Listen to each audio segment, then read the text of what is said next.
Hello అండి. Canada వచ్చిన తర్వాత ఫస్ట్ టైమ్ అయితే నేను గ్యాస్ స్టేషన్‌లో మా కార్‌లో గ్యాస్ అయితే ఫిల్ చేస్తున్నా అనమాట. ఫస్ట్ అయితే మనం మన మొబైల్ నంబర్‌ని అయితే ఎంటర్ చేయాలి. ఎంటర్ చేసిన వెంటనే కార్డ్ అయితే ఇన్సర్ట్ చేయమంటుందనమాట. కార్డ్ ఇన్సర్ట్ చేసిన తర్వాత మనకైతే కార్ వాష్ కావాలా అని అడుగుతుంది. నో అన్నాను. వెంటనే అమౌంట్ అయితే సెలెక్ట్ చేసుకోవాలి. సెలెక్ట్ చేసుకున్న తర్వాత సేవింగ్స్ ఆర్ చెక్ అంటుంది.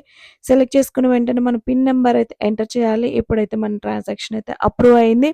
కార్డ్ రిమూవ్ చేసేసి ఇంకేముంది నాజిల్ తీసేసి అక్కడి నుంచి మనకి ఏ క్వాలిటీ కావాలో సెలెక్ట్ చేసుకోవాలి. ఇప్పుడైతే రెగ్యులర్ సెలెక్ట్ చేసుకున్నాము. ఇంకేముంది మనం కార్‌లో మనమైతే గ్యాస్ అయితే ఫిల్ చేస్తున్నామనమాట. ఇక్కడ మన కార్‌లో పెట్రోల్ నింపడానికి ఎవరుండరండి. మనమే సెల్ఫ్ సర్వీస్ చేసుకోవాలనమాట. అదే మన ఇండియాలో అనుకోండి గ్యాస్ స్టేషన్‌కి వెళ్ళిన వెంటనే ఎంత కావాలి భయ్యా పెట్రోల్ కావాలా? డీజిల్ కావాలా? అని చెప్పేసి ఎంత అమౌంట్ అని చెప్పి వాళ్ళే ఫిల్ చేస్తారు. ఇక్కడ అలా ఎవరుండరండి. మన గ్యాస్‌ని మనమే ఫిల్ చేసుకోవాలి. ఇప్పుడైతే మన గ్యాస్ ఫిల్లింగ్ అయితే అయిపోయిందనమాట. Thank you for watching.